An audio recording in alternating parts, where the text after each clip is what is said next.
one of the head honcho himself for the Mind Sports Olympiad.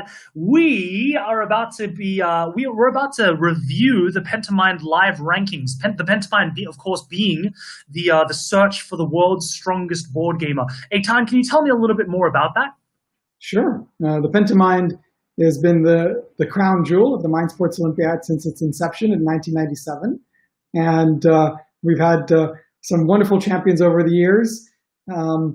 I will say it's interesting that for the last decade, it's been dominated by three individuals. And one of them, the defending champion, Ankush Khandelwal, is currently in the lead. So we will see that.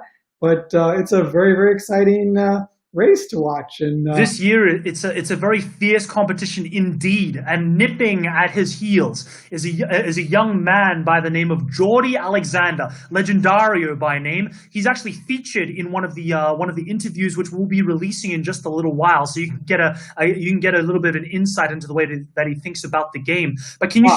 So let me just share. Oh, actually, that's interesting. So Andres is actually at the moment in second place. By the way, we still have a few more events to update. So tomorrow it will be even more up to date. But at the moment, we're seeing Andres in second place. And Geordie Alexander, the newcomer that you mentioned, that you did a wonderful job commentating on the final table he won in Cities and Knights. That's his 98.36 score here. He is a newcomer, and he's doing tremendously well. And Ankush, the defending champion, Andres has won it 4 times. And we've got former world champion Paco, who's the head of the seniors and actually still has a shot to get up there. So some really exciting play. David Pierce, former Pentamind world champion as well. So for those of us back home, Etan, we're looking at a whole bunch of numbers. What is the Pentamind World Championship? What are the numbers that we're looking at? Great question, Chris.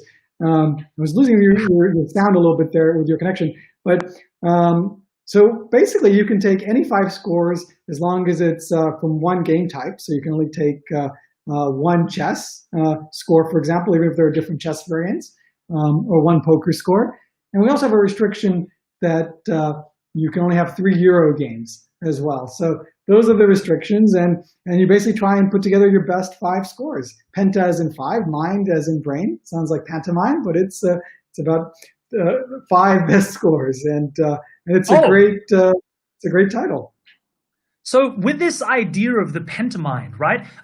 For those of you back home who haven't come across this idea before, the Pentamind is the search for the world's strongest board gamer, the world's best well-rounded board gamer. Of course, across the month of August, the Mind Sports Olympiad has been in competition. We have over 90 tournaments over the 30-day cycle, and we have over 15 world championships across these different games. All the games that you know and love. Some which require a great deal of study. Indeed, games like chess or Othello. Other games which are newer, games like Battleship, which we just won, which we just saw a thrilling final match in, which a good friend of the China Cad. These online usernames, I'm still getting. Joseph Mella. Joseph Mella, is that his name? Mella. Mella. M-E-L-A. Okay, so Joe Mella, yeah. Joe Mella managed to win a thrilling match against another really top-ranked board gamer, a man named Ricardo Jorge Gomez, in the very finals. These meetings of minds, the top players in the world. And the Pentamind Championship this year, super exciting, because it is a collection of the top 5 scores that you receive across 5 different board games. Every single board game from now on matters. All of those. Let me just add a few pointers so people notice. In a sense, the standings are very important right now, but to some extent, you'll notice that Ankush has 3 scores that are over 95. 100 is a theoretical maximum, which is it's basically impossible to achieve. You'd have to have an infinite number of players because the formula is based on how large the pool of participants is. But we believe that this year, you're going to need 5 scores over 95. So in a sense, Ankush has 3, and he's on the hunt for 2 more. So these are great scores from chess and settlers. And by the way, Ankush, when he won the bridge event, this is his 98.38, he also played settlers at the same time. So a very impressive result from 2 events played over 2 grueling days. But again, most likely, this score will not be factored in the end. I'm sure that Ankush is going to try and improve on that. So he's got bridge, he's got poker, he's got backgammon. So he doesn't need any more poker unless he wants to, I guess, try and improve a little bit. And he's got a great backgammon score. He needs to find two more great scores, and I'm sure that he will do that. Meanwhile, Andrus has an incredible corridor score. He's got a great poker score, and he's going to have, it hasn't been updated, but he's going to have a great battleship score. So he will have three amazing scores. Bridge is a pretty solid score, but again, a 92, anything less than 95, we just don't know if that's going to cut the mustard this year. So I think this is a really good way to identify. So rather than the actual standings, we have to look at how many scores have they got over 95. Jordy's has 2. We see that Paco has 2, and we see that David Pierce has 1. And so when we go down, this also gives us an indication of who might also jump up. So Robert Kreisel here, who's a newcomer, has 2 great scores, one from backgammon and one from chess. And these scores, they're nice, but they're not great. And this quiz score of 48, that's going to be so easy to improve upon. So he's going to jump up. You expect a big jump, and he is still a threat, as is Machi here. Again, another newcomer who is an incredible threat, because even though he's in 8th place at the moment, you'll notice that he has, I think this is a Gomoku score of 20 points. So that's going to be very easy to improve upon. And he has 3 scores above 95, much like Ankush here. So, and Andrus as well. So Andrus, once we factor in the new battleship score. So in effect, these scores don't really matter. He's on the hunt for 2 more great scores. He needs 5 scores over 95. And, similarly, I believe that there might be some other players within a situation like that. So let's see, who else is here? Joe, who just won Battleship. He also has a great poker score here. So he'll have two great scores. But again, to win this tournament, here's Ilya Met, another guy with 2 amazing scores, 98 from Settlers and another 98 from Carcassonne. And so these are amazing scores. He doesn't even have a 5th score yet. So we can expect quite a jump here. So I believe that this year we're going to see a tremendous overall score for the Pentamind to win it. Of course, for this year, actually, there are more players playing across more board games than ever in the history of the Mind Sports Olympiad. And a large part of that is our initiative to move online for the first year in the Mind Sports Olympiad's 24-year history. And it's actually so exciting that we've actually, normally the Mind Sports Olympiad is competed in person. People travel specifically to London.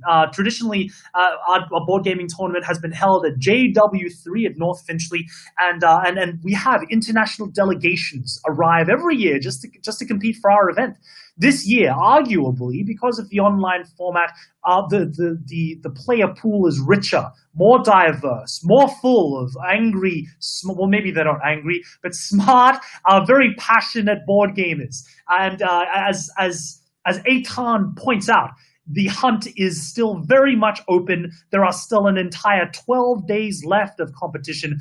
Will Ankush end up staying and then being one of the very few 3-time winners ever in potentially one of the hardest fields of all time, or will someone new or old knock him off that perch? Everything's still to play for. If you're interested in joining and registering for our tournaments, or and it's not too late now, if you have the idea of fighting it out with some of these other minds and maybe taking the Pentamind from surprise, there's still plenty of opportunity for you to do that. Please head to msoworld.com to register online for free for any of our events. Etan, could you tell me a little bit more about this idea of the Euro Games Championship? What is that?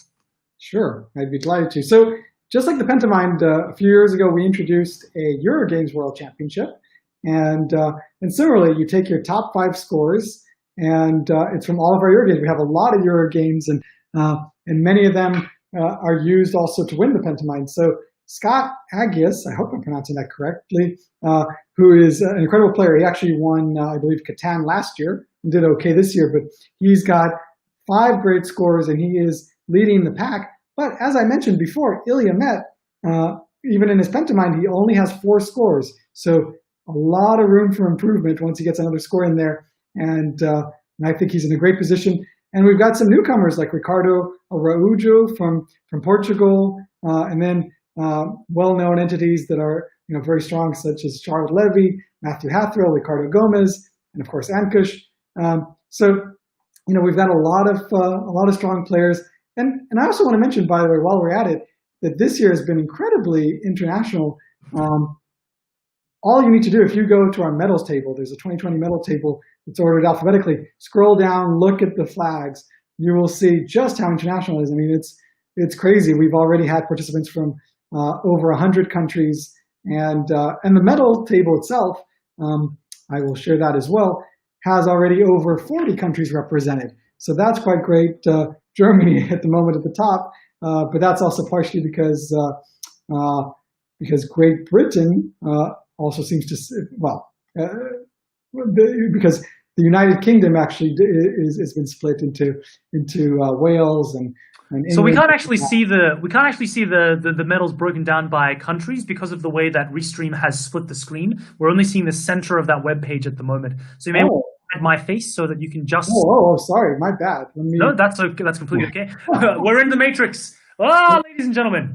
Out of the matrix. So here's the medal table by country with Germany leading the pack at the moment, and we've got a lot of players from lots of countries. Nigeria doing particularly well in Scrabble this year, and India. This was the Mental Calculations World Championship. Wow! From there, I don't remember the name. I apologize for that. But yeah, a lot of medals, a lot of countries, and it's very exciting. And this year, we don't have a medal for them yet, but I think it's the first time we've ever actually had a participant from Kyrgyzstan, which is really cool. We've had some of the other stands, Turkmenistan and Uzbekistan, but very exciting to actually to also hit a new country. And let me just get back to it. So it's exciting to see just how international it is. For me, I don't know about you, Etan, but for me, that idea of the Mind Sports Olympiad being a nexus point, a meeting of minds all around the world, that fills me with a lot of pride and a lot of excitement. Indeed, later on the 20th of August, in 2 days' time, we have one of the most multicultural and extraordinarily interesting games that I've ever come across, certainly, a game called Aware, or actually it's got like 50 million different names, and it's generally an African game played with seeds or little stones, which I'm very much looking forward to commentating with a gentleman named Seth. I'm not going to attempt to pronounce his name. I think it's Bonti Asamoah. I hope I didn't mispronounce that. Who is the president of the Aware Society here in London? An excellent game. This idea of how our games and our cultures are how our cultures, are reflected through the board games that we play, and the wider question of how they affect the way that we think, I think is one of the key ideas behind the Mind Sports Olympiad, the thing that certainly keeps me coming back year after year.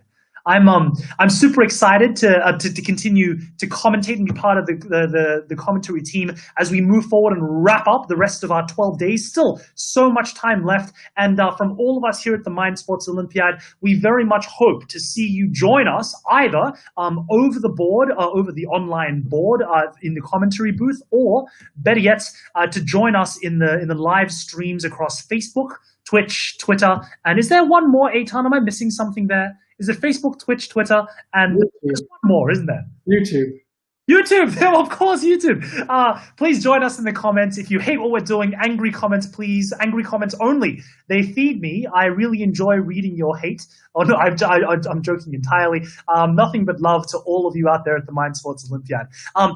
Any predictions, any bold predictions, Etan, for who you think is going to end up certainly on the podium? Do you think Ankush will win? I'm going to refrain from making predictions at this point. I think it's important. Coward! What a coward!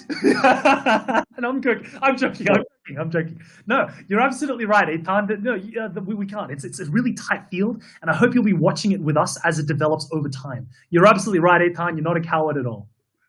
Thank you, Chris. It's been a pleasure as always. Great. Well, we'll see you guys soon, hopefully, in some games, and thanks, Chris, for your wonderful commentary. My pleasure. Bye, guys. Catch you soon.